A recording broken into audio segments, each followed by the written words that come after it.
الحمد لله وحده والصلاة والسلام على من لا نبي بعده صاحب التاج والمعراج سيد الإنس والجنات محبوب رب الأرض والسماوات الذي اسمه مكتوب في الإنجيل والتوراة. أما بعد فأعوذ بالله من الشيطان الرجيم. بسم الله الرحمن الرحيم. ورفعنا لك ذكرك صدق الله وصدق رسوله النبي الكريم ونحن على ذلك لمن الشاهدين والشاكرين والحمد لله رب العالمين. قابل تکریم و تعظیم برادران اسلام، سامعین کرام، علماء کرام، اساتذہ کرام، ارباب و خاص و عام، مختصر وقت کے لیے حضرت مولانا اعجاز الحق صاحب ان کے اصرار پر، ان کی دعوت پر صرف حاضری دینے کے لیے مختصر سی بات کر کے اجازت چاہوں گا، کیونکہ میں آپ حضرات کے سامنے اور مہمانان گرامی ان حضرات کے بیچ میں زیادہ وقت نہیں لوں گا. میں اس آیات کی روشنی میں چند باتیں کر کے اپنی حاضری پورا کروں گا. اللہ تبارک و تعالیٰ شرح صدر کے ساتھ بات کرنے کی توفیق نصیب فرمائے. ربیع الاول کے مہینے کی نسبت سے نبی کریم صلی اللہ علیہ وسلم کے ذکر پر میں بات کروں گا کہ اللہ تعالیٰ نے ہمارے نبی صلی اللہ علیہ وسلم کو جو خصوصیات عطا فرمائی ہیں، جو فضائل عطا فرمائی ہیں، وہ کسی اور نبی کے مقدر میں نہیں. 1,24,000 کم بیش انبیاء کرام ہیں، ان میں سے سب سے بے مثال نرالی شان والے فضیلت والی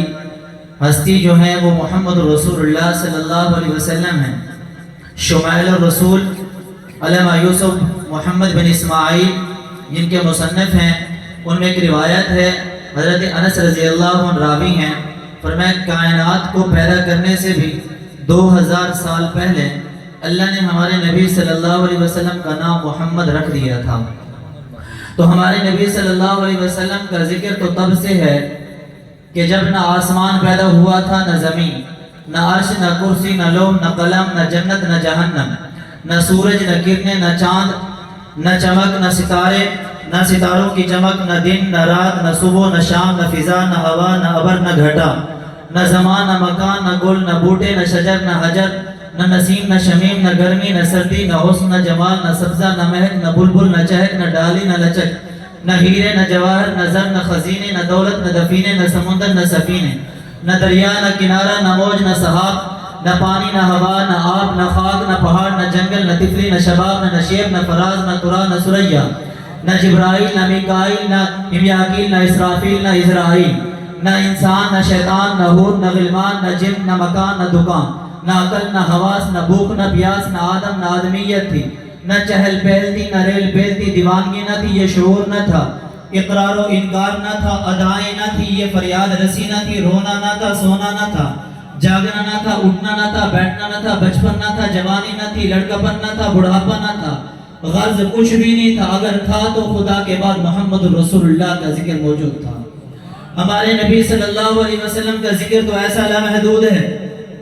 1,24,000 کما بیش انبیاء کرام دنیا میں آئے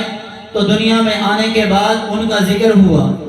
دنیا میں آنے کے بعد لوگوں کو پتہ چلا کہ یہ وقت کے نبی ہیں. دنیا میں آنے کے بعد لوگوں کو ان کی پہچان ہوئی، ان کا تعارف ہوا، ان کے بارے میں پتہ چلا کہ یہ نوح علیہ السلام ہے، یہ لوط علیہ السلام ہے، یہ ہود علیہ السلام ہے، یہ صالح علیہ السلام ہے.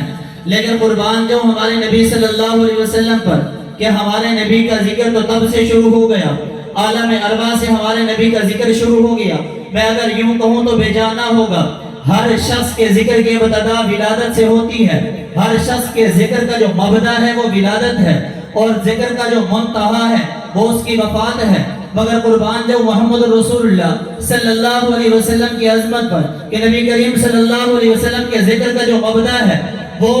ولادت نہیں ہے بلکہ ذکر کا مبدا عالم ارواح ہے۔ قرآن کہتا ہے وَإِذْ أَخَذَ اللَّهُ مِيثَاقَ النَّبِيِّينَ لَمَا آتَيْتُكُم مِّن كِتَابٍ وَحِكْمَةٍ ثُمَّ جَاءَكُمْ رَسُولٌ مُصَدِّقٌ لِّمَا مَعَكُمْ۔ میرے نبی کے ذکر کا مبدا عالم ارواح ہے۔ میرے نبی کے ذکر کا جو منتہا ہے وہ وفات نہیں ہے بلکہ وفات کے بعد بھی یہ تسلسل چلتا چلاتا جنت الفردوس تک جاتا ہے۔ میں اگر یوں بھی کہوں تو بے جانا ہوگا۔ 1,24,000 کم آبیش انبیاء کرام دنیا میں آئے، سب شان والے ہیں، لیکن ان سب سے برترین چیز کو حاصل ہے وہ ہمارے نبی صلی اللہ علیہ وسلم کی ذات اقدس ہے۔ اس وجہ سے بھی 1,24,000 نبیوں میں سے کسی نبی کو کسی نے مانگا نہیں ہے۔ وہاں اگر کسی نے کسی کو مانگا بھی ہے تو رسول کی حیثیت سے نہیں مانگا، مولود کی حیثیت سے مانگا۔ یعنی 1,24,000 کم آبیش نبیوں میں سے سارے بن مانگے آئے، ہمارے نبی رسول کی حیثیت سے جن کو مانگا گیا، جن کے لیے دعائیں کی گئی، وہ صرف اور صرف ہمارے نبی صلی اللہ علیہ وسلم کی ذات اقدس ہے۔ بیٹے کی حیثیت سے تو کہ حضرت زکریا نے بھی کہا تھا، رب نے یحییٰ کو دیا تھا تو حضرت زکریا نے دعا میں رسول کو نہیں مانگا تھا، مولود کی حیثیت سے بیٹے کو مانگا تھا۔ بیٹے کی دعا تو ابراہیم نے بھی کی تھی، ربی حب لی من الصالحین، لیکن تب رسول کے لیے دعا نہیں تھی، تب مولود کی حیثیت سے اسماعیل کو مانگا تھا۔ 1,24,000 نبیوں میں سے جتنے بھی نبی دنیا میں آئے بن مانگی ہے، لیکن جب ہمارے نبی کی باری آئی تو ہمارے نبی کے لیے حضرت ابراہیم علیہ السلام دامن پھیلا کر اللہ تعالیٰ کے حضور التجا کرتے ہیں، یا باری تعالیٰ آج تک مجھ سے آپ جو امتحان لیتے گئے میں امتحان دیتا گیا، ربا بچپن سے ہی میں آپ کی توحید کے گل گاتا گیا، ربا قومی میں ابھی میں لڑکپن کے اندر تھا، ابھی میں بچپن کے اندر تھا، تو نے کہا کہ ماں باپ کو توحید کا نعرہ لگا دے، میں نے ماں باپ کے سامنے توحید کا نعرہ لگا دیا، تو نے کہا قوم کے سامنے توحید سنا دے، ربا میں نے توحید کے سامنے میں نے قوم کے سامنے توحید سنا دی، ربا تو نے کہا نمرود کا دربار ہو تیری توحید کا اعلان ہو، ربا میں نے نمرود کے دربار میں تیری توحید کا اعلان کر دیا، ربا تو نے کہا آتش نمرود میں کود جا، یا رب میں نے آتش نمرود کے اندر کود گیا، ربا تو نے کہا کہ بیٹے کی گردن پہ چھری چلا، چھری چلانے کے لیے تیار ہو گیا، تو نے کہا کہ بیٹے کو اور بیوی کو جنگل کے اندر چھوڑنے کے لیے تیار ہو گیا، تو نے کہا بیت اللہ بنا، ربا بنانے کے لیے تیار ہو گیا، اب گھر بن گیا ہے، یا اللہ میں نے مکان بنا دیا ہے، ربنا وابعث فیہم رسولا، مکان بن گیا ہے، مکین بھی بھیج دے، مدرسہ بن گیا ہے، مدرس بھی بھیج دے، ادارہ بن گیا ہے، ربا مدیر بھی بھیج دے، یا اللہ میں ابراہیم بیت اللہ بنانے والا ہوں اور ایک محمد رسول اللہ کو جو بیت اللہ بسانے والا ہو بنا کر بھیج دے۔ ہمارے نبی صلی اللہ علیہ وسلم، ہاں ہمارے کیونکہ وقت مختصر ہے، باتیں بہت ساری ہیں، تو جب لمبا سفر کرنا ہو تو پھر باتوں کو سمیٹا جاتا ہے، تو اس وجہ سے میں ذرا تیزی میں گفتگو کر رہا ہوں تاکہ جو خلاصہ میرے ذہن میں ہے میں جلد از جلد آپ کے سامنے رکھ سکوں۔ میں بات کر رہا تھا نبی کریم صلی اللہ علیہ وسلم کو اللہ نے اتنا شان والا بنایا کہ آقا دنیا میں آئے تو میرے نبی کے آنے سے پہلے میرے نبی کا ذکر تھا، کسی نبی کے آنے سے پہلے کسی نبی کا ذکر نہیں تھا۔ اگر یہ ذکر کا اعزاز ملا ہے کہ پہلے سے ذکر موجود ہے تو ہمارے نبی صلی اللہ علیہ وسلم کو، ہاں اس وجہ سے جتنے بھی نبی آئے ان کے آنے کے لیے کوئی کسی کو انتظار نہیں تھا، حضرت آدم سے لے کر حضرت عیسیٰ تک جتنے بھی نبی پیدا ہوئے تو ان کی آمد سے پہلے کسی کو انتظار نہیں تھا، لیکن جب ہمارے نبی صلی اللہ علیہ وسلم کی ولادت قریب تھی تو ہمارے نبی صلی اللہ علیہ وسلم کی ولادت سے بھی پہلے کوسوں سال پہلے اور شاید راز پہلے آقا کی ولادت کے لیے پورا زمانہ ہمیں منتظر نظر آتا ہے۔ اگر میں یہ کہوں تو بے جانا ہوگا، آسمان بھی میرے نبی کی آمد کا منتظر، زمین بھی میرے نبی کی آمد کا منتظر، شجر و حجر بھی میرے نبی کی آمد کے منتظر، شمس و قمر بھی میرے نبی کی آمد کے منتظر، شجر و حجر بھی میرے نبی کی آمد کے منتظر، شام و سحر بھی میرے نبی کی آمد کے منتظر، خشک و تر بھی میرے نبی کی آمد کے منتظر، سمندر کی جولانیاں بھی میرے نبی کی آمد کے منتظر، دریاؤں کی روانیاں بھی میرے نبی کی آمد کے منتظر، سمندروں کی اور پہاڑوں کی چٹانیں بھی میرے نبی کی آمد کی منتظر، ستاروں کی کہکشائیں بھی میرے نبی کی آمد کی منتظر، ہاں ستارے اسی طرح گلستان کے سبزے بھی میرے نبی کی آمد کی منتظر۔ میں یہ کہوں کہ دریا اور قطرہ بھی میرے نبی کی آمد کا منتظر، ذرہ اور صحرا بھی میرے نبی کی آمد کا منتظر، فلک کے تارے بھی میرے نبی کی آمد کے منتظر، زمین کے یہ سارے میرے نبی کی آمد کے منتظر۔ میں اس سے بڑھ کر کہوں تو بے جانا ہوگا ابو بکر کی صداقت میرے نبی آمد کی منتظر عمر کی عدالت، میرے نبی کی آمد کی منتظر عثمان کی سخاوت، میرے نبی کی آمد کی منتظر علی کی شجاعت، میرے نبی کی آمد کی منتظر حسین ابن علی کی شہادت، میرے نبی کی آمد کی منتظر عرب میں زندہ درگور کی جانے والی بچی، میرے نبی کی آمد کی منتظر مکہ کا یتیم، میرے نبی کی آمد کا منتظر مدینہ کی بیٹا، میرے نبی کی آمد کی منتظر مشرق سے لے کر مغرب تک، شمال سے لے کر جنوب تک، زمین تک، سدرۃ المنتہا تک، سارا کا سارا زمانہ نبی کی آمد کا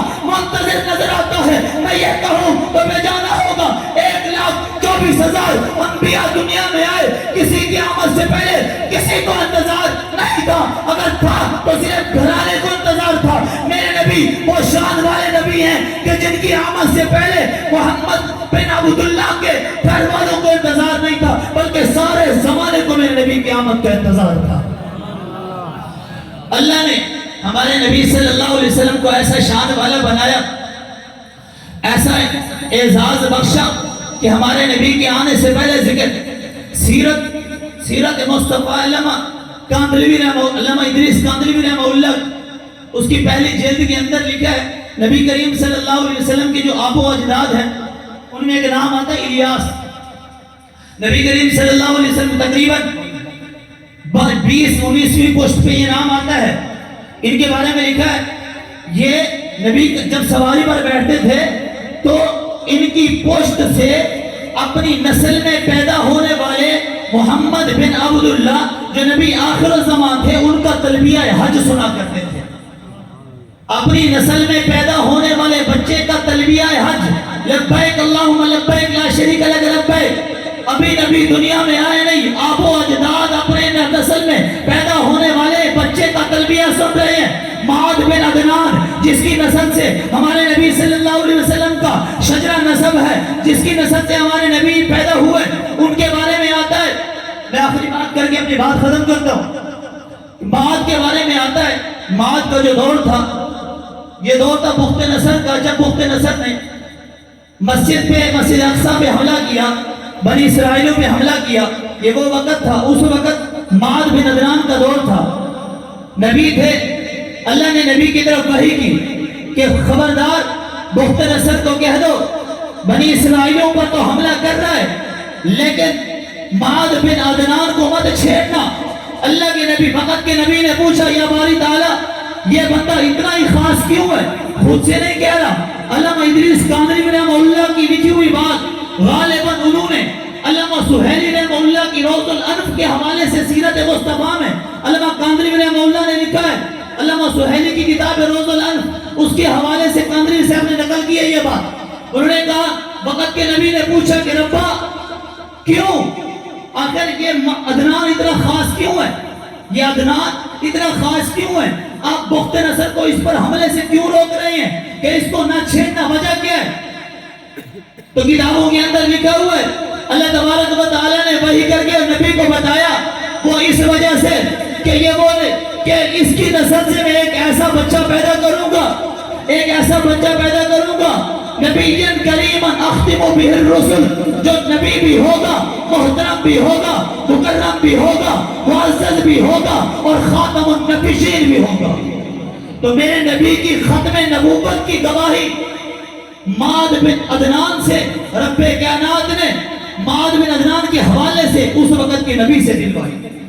تو بات سے بات نکلتی جائے گی، بات بڑی طویل ہوتی جائے گی، چونکہ میں مختصر وقت کے لیے حاضری دینے کے لیے آیا تھا، میں اسی پر اپنی بات ختم کرتا ہوں، پھر کبھی موقع ملا تو انشاءاللہ تفصیلی گفتگو کروں گا۔ اللہ تبارک و تعالی عمل کی توفیق نصیب فرمائے، وما علینا الا البلاغ المبین۔